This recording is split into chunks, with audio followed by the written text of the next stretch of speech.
And we are live. Thanks for joining us live with Miami's Community News. And I'm Michael Miller, and our guest today, my friend Robert Asencio, who is a candidate for Congress. Congratulations on taking that big jump. Thank you, Michael. Thank you. Well, normally I'm on the other side, right? Normally I'm the Yes. one that's asking questions. So Yes. let's get right into it, All right. man. All right, so here we go. You're a former state representative. That is correct. So what was that like when you're serving the public like that? It was like drinking water out of a fire hydrant, right? Where the volume and the flow of water just kept on getting bigger and bigger because there's so many issues, right? You go up there to Tallahassee, you run on a platform that, my priorities were public safety amongst other things and education. And when you get to Tallahassee and the constituents start seeing you, right, in that capacity, and the issues extend into areas that you have never delved in, right, that you could conceivably never deal with unless you're in that position. It's really interesting. I loved it. I found it very, very interesting, rewarding when we were able to help people who otherwise felt the government left them behind, right?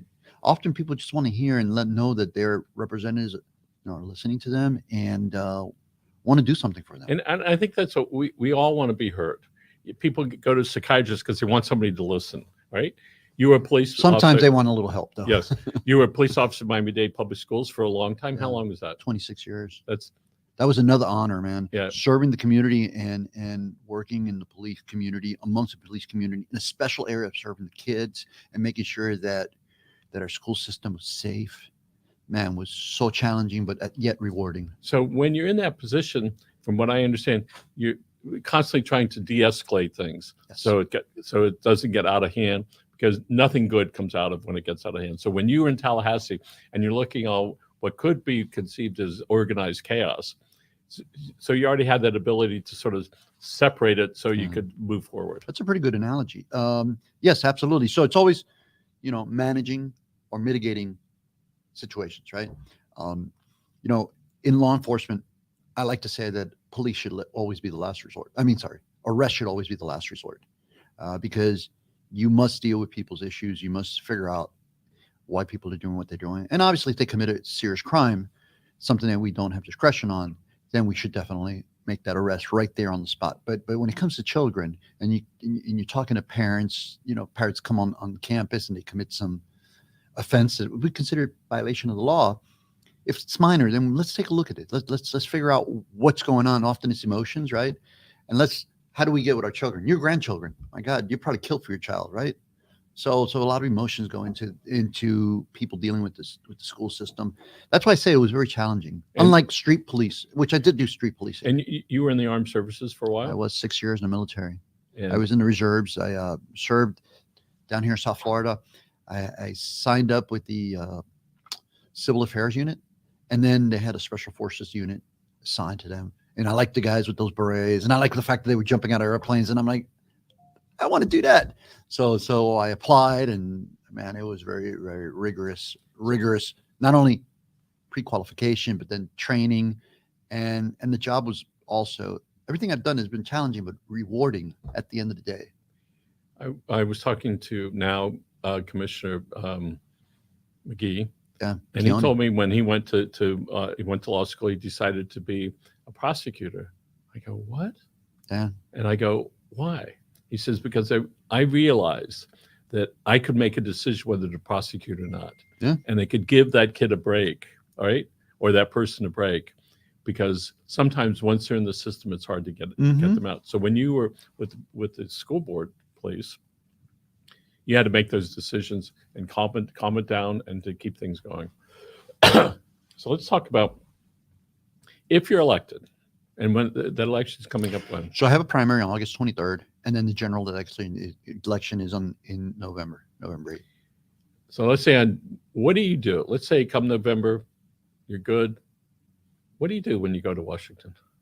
Well, besides getting sworn in and the traditional ceremonial stuff, the day one before, as we are getting ready to be sworn in, because it's not official until you're sworn in, we look to produce and introduce legislation. Look, a lot of people in South Florida are hurting. So if you ask me, and I know that's going to be a follow-up question, why am I running? Look around, man. Look around. I think we're tired of the bullshit. Excuse me. Okay, I said it. We're tired of the rhetoric. We're tired of the partisan divide, right? We'll see Congress, including my congressman, get up on media or in the public, and the first thing they do is bash the administration. That's, there's a lot of blame to go around. But then you must ask yourself, where are the solutions? What legislative proposals has he provided? What has his votes been that have brought alleviated the pain? The economy, people are suffering because of the economy. Gas prices, we were just talking about gas prices, right? For the seniors and people who are dependent on insulin, the costs are really, really high. And then housing. We live in one of the most expensive urban areas for rental and house prices. And there's some legislative laws that have been passed that put some limitations on capping prices.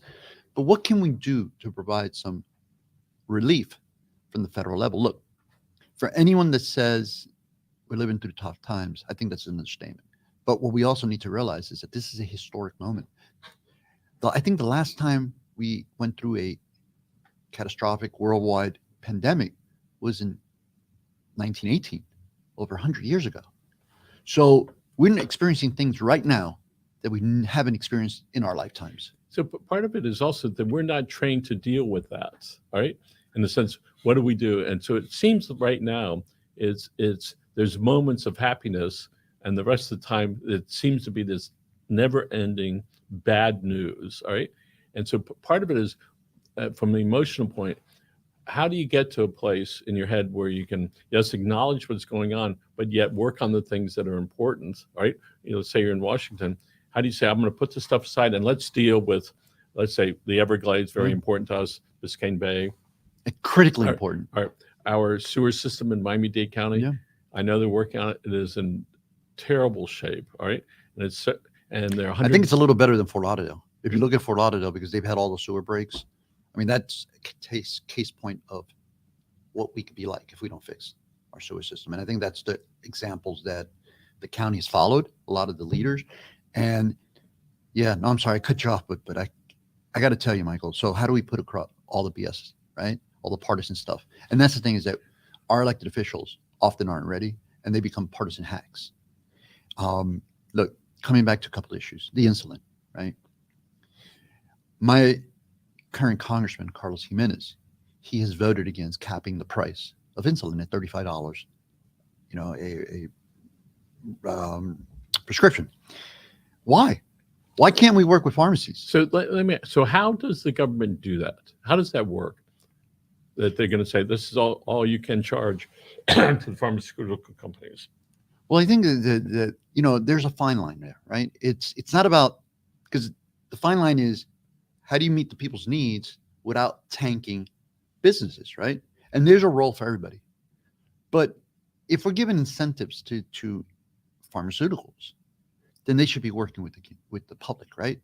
And it's a level of negotiation, looking at, and obviously we have lobbyists, and let's face it, when I get to Congress, will I resolve all of Congress's ills? No. Well, we do know the pharmaceutical companies had a really big customer in the last couple of years and they made a lot of money from it. So maybe that's would have been or could be a really good time to negotiate. Absolutely. We've been giving you all this stuff, but we need a break over here for the tens of millions of people that have diabetes and that need insulin. I mean, I flew to, as an example, after Hurricane Maria hit Puerto Rico, I had the fortune of flying over to Puerto Rico on a plane. We took like 7,000 pounds of medical supplies.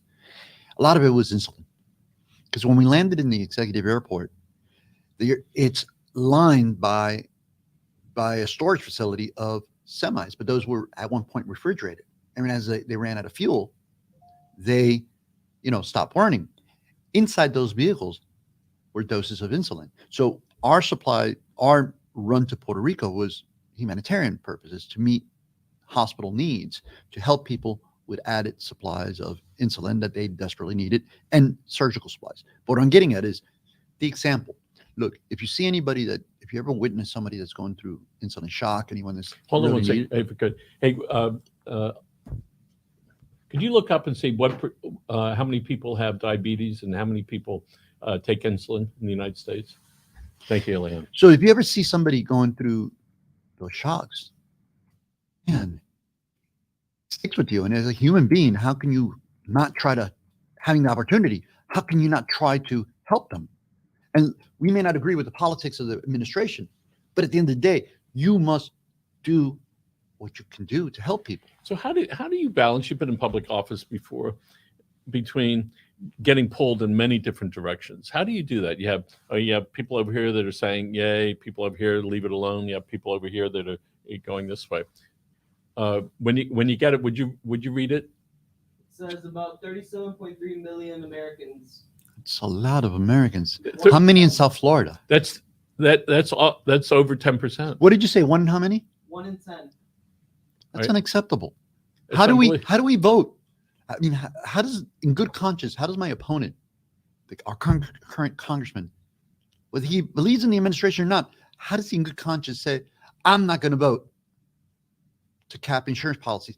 I mean, the cost of insulin. And then if he doesn't agree with it, why not introduce legislation to try to fix the problem?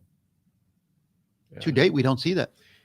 And certainly that we see that healthcare costs are completely out of control, and it is, if you're not connected or have an advocate for you, you're going to die if you're sick. God, I Right. hope not. Right. You know, being sick should not be a death sentence, Right. right?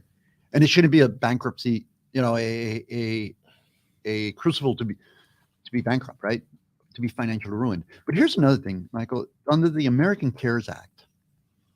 Now, I know some people say, you know, the money was the first infrastructure bill or the first COVID bill that provided X amount of billions of dollars and or trillions of dollars. And then the subsequent Build Back Better program, whether we agree with it or not, it passed, right? And I see a lot of and this is partisan line, right? So you have the Republicans on one side, they're going to go, no, no, no, anything that the administration pushes, it's no, no, no. The Democrats, you know, they want to pass. But at the end of the day, those are monies that were allocated to, one, stimulate the economy. We have to remember that. Because if we don't stimulate it, and we hadn't stimulated the economy with all the shutdowns, businesses were already going under. People should- are unemployed. Yeah, they should not forget that the government said we're closing your business. You're closed unless you are a necessary business. The government agencies came along and said, you're out of business. We're going to pay you, all right? So you can still be there, but you can't conduct that. And those are your tax dollars. Those are our tax dollars. We've Yeah. already paid for. This is not giveaway. So my opponent votes against the American Rescue Plan. And it passes, and $769 million is provided to the state of Florida, amongst other money. But in this particular package, it's for homeowners who qualify, who have either lost their income or unemployed because of business going down or, you know, COVID, during the COVID period, that they can qualify, they can show, okay? There's up to $50,000 available to households. So households are eligible up to $50,000 per household to be able to get them, be able to pay, whether it's insurance costs, whether it's, you know, mortgage, to help them, taxes, get them back on their feet. Again, this is our tax dollars that we're paying. So the money was allocated to the state of Florida. There's one office that was set up. It's in for this entire district, and this district goes from FIU area all the way to Key West. The office is in Miami Gardens.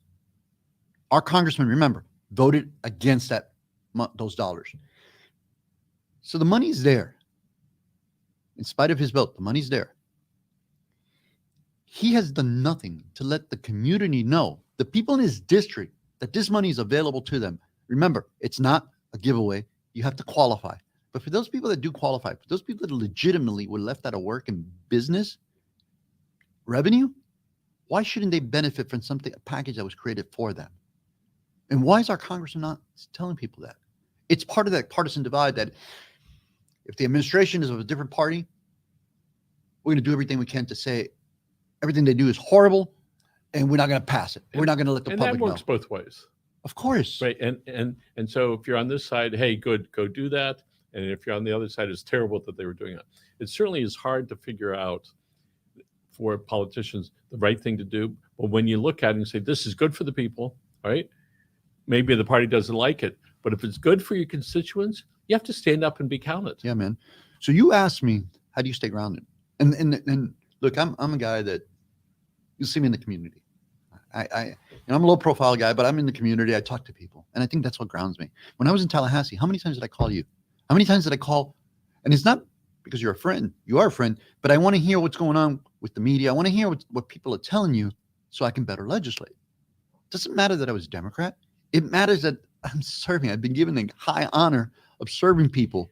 I think as residents of Miami-Dade County and across the country, we want to feel that we have some connection to some local politicians, and we see that. All right, and so whenever a politician can have one-on-ones, however that's being done, the homeowner, the businessman likes that because lots of times that'll be the only time they get to see them. So getting back to things that need to be done in Miami-Dade County.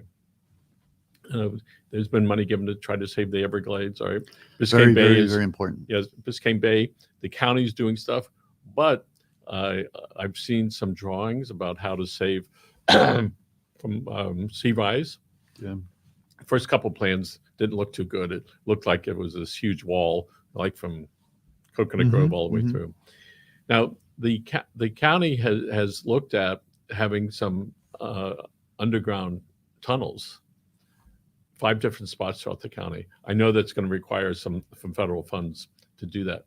So in transportation for us, forget anywhere else right now, is a major issue for just about everybody. If you go to Washington, what do you think you'll be able to do to try and help solve our transportation problem here? Right. As you talk about transportation, I think of when I was a kid, right? And no matter how, yes, transportation has gotten better, but is it optimal, right? It's really sitting down with the leaders, both community members and leaders and elected officials, and figuring out what the best possible plans. There's all kinds of plans on the table, right? I think there's no shortage of ideas. It's why is it that we're not improving, say, the metro rail system, right? Why is it that we don't have better ridership? Because that's also dependent, right? We can't get the money unless we have the ridership. We show the dependence. So we have to figure out how to build people's trust. And that goes back to people and their elected officials. One, people often don't know. And electeds forget they work for the people. So the people should know that there are bosses, always. They vote us in, vote us out. But then on top of that, we need to ensure that their needs are being met, and then balance those corporation lobbyists that are always a factor in getting others to vote against and for bills. But here's the most important thing to remember. We have a young urban part of the world, country, right? Urban county, if you will. We're probably one of the youngest metropolitan areas in the country. We still have a lot of ways to go. There's about 1 million people coming to South Florida in the next 2 or 3 years expected. Most of those will come down to South Dade. And by the way, when I mentioned about that American Rescue Plan for the Homeowners Assistance Program, that's for all of the state, but that goes to the point what people complain about in South Dade and southern part of the county, that they're always forgotten. And this is yet one more example of South Florida being left behind. Part of it, unfortunately, people say, I drove X amount of hours, I was still in the state, all right? Like it was like a terrible thing. But what they're really saying is they don't feel the connection to the rest of the country because we're just stuck out there in the middle of the ocean.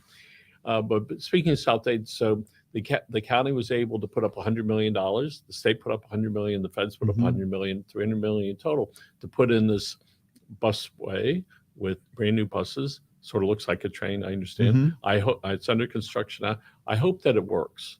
So we'll be able to move the people from South Dade up north, and where a lot of jobs are. But certainly from a local level, one of the issues as far as zoning and transportation and jobs is we're either going to go up or we're going to go out. Yeah, the big issues are automobiles or transportation or traffic about how to move people. So down here in South Florida, we like our cars, right?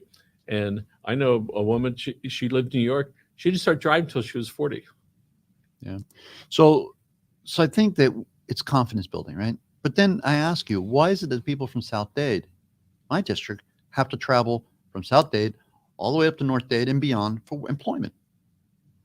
Can we invest? And I say yes, we can invest. And I've worked with apprenticeship programs. I worked with emerging industries, tech, aviation, different other, again, emerging industries, environmental companies, industries. We need to look at investing in providing the incentives, if you will, for these emerging industries that pay well. Because the reality is, part of our biggest problem is it's not that the economy all of a sudden got out of control. It's the fact that people have been underemployed and underpaid for so long. You've heard me talking about this before. So what are we doing to invest in the fact that our students and our children, when they come out of school, to stay in South Florida, right? So we need to get, and I think we can. We live in one of the most desired parts of the country. This is, but the Keys is paradise, man. I love the Keys. Who doesn't love the Keys? But if that industry, if that economy is dependent on tourism, what are we doing to make it more interesting for tourists to come down? You talked about the water, right? Everglades, the Bay. Salinization, because of the runoffs, right? And because of pollutants and climate change. What are we doing to protect the economy of the Keys? So let's look, if we could, the training of young people in the past. All right, everybody's going to college, but what about the training for the technical things?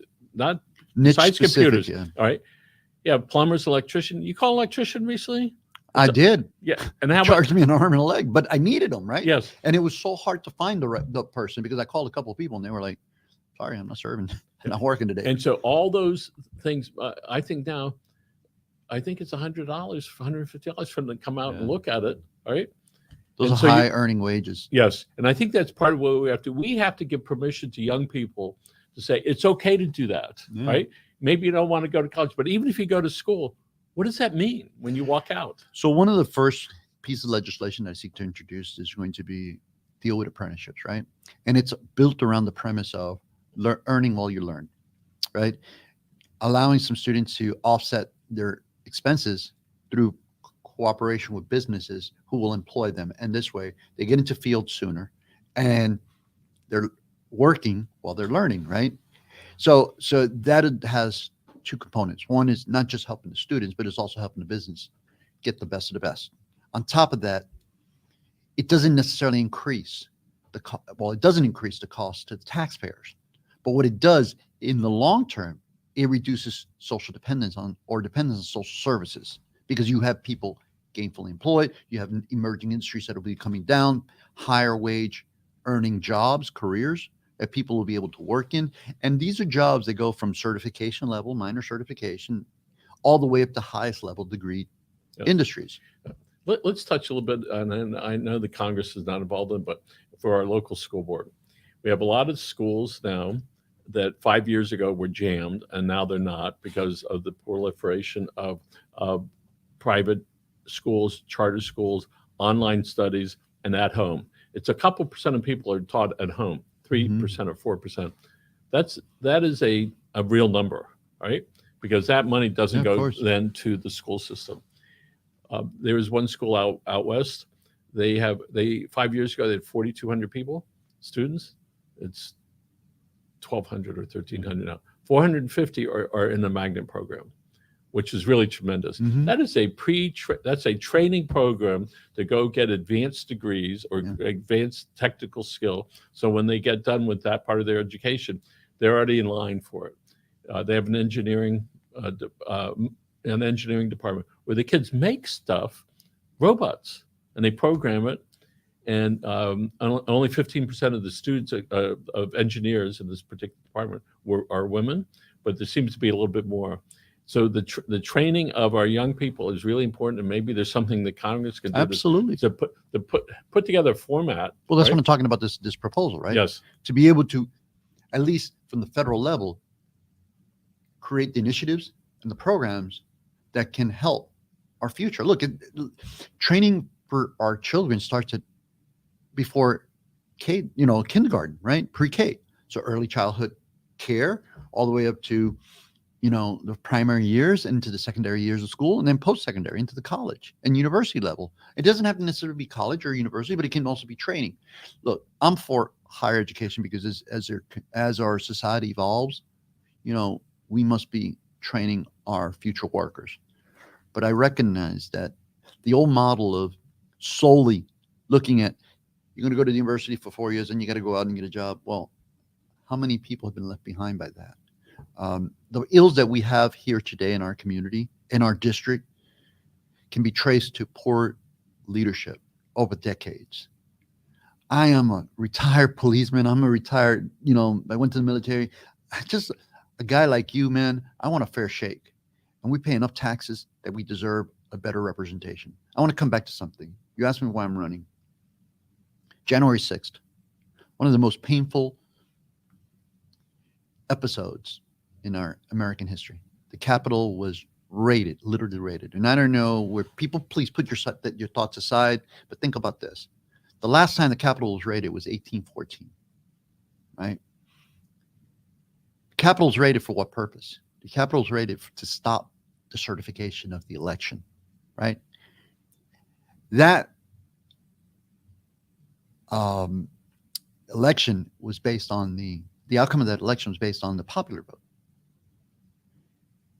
The greatest right that we have in society is our ability to vote. Excuse me. One of the greatest, rights we have is to vote. And if we vote, and the outcome of the vote, whether we like it or not, comes out one way, and there's no evidence to prove that there was fraud, then why would my congressman vote against certifying the election?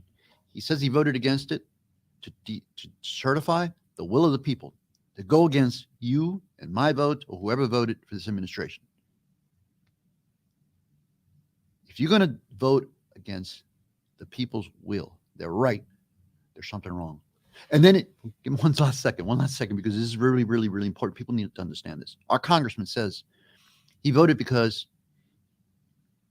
Arizona, and I can't remember the other state, were the two states that there was shenanigans, and he didn't agree with but yet there was no proof. If that was the case, why hasn't he introduced legislation to correct the problem? Because there's no problem. Yes.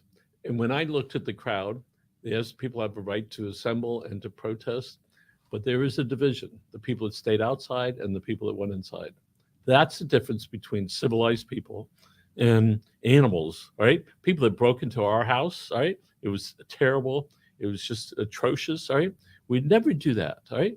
And I'm glad they were prosecuted, right? And if they were found guilty, so it is, all right? And whatever party they're in, it doesn't matter. You don't go do that. This is not a Republican Democrat issue. This is an American issue. Yes. This is about our country. Look, we're patriots, right? We truly are patriots, and nobody can call me communism, socialism, or anything like that, right?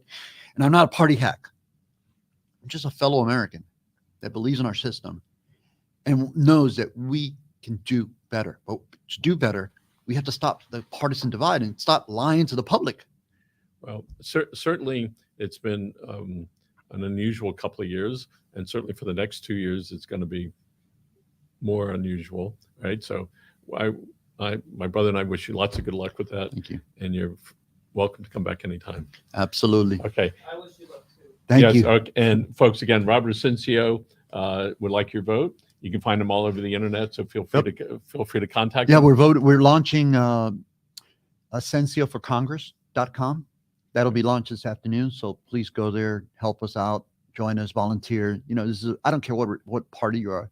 Just let's cut through let's be done with the partisan politics. Let's try to get some issues resolved. Folks, again, thanks for your attention and for your time, and we appreciate it, and have a great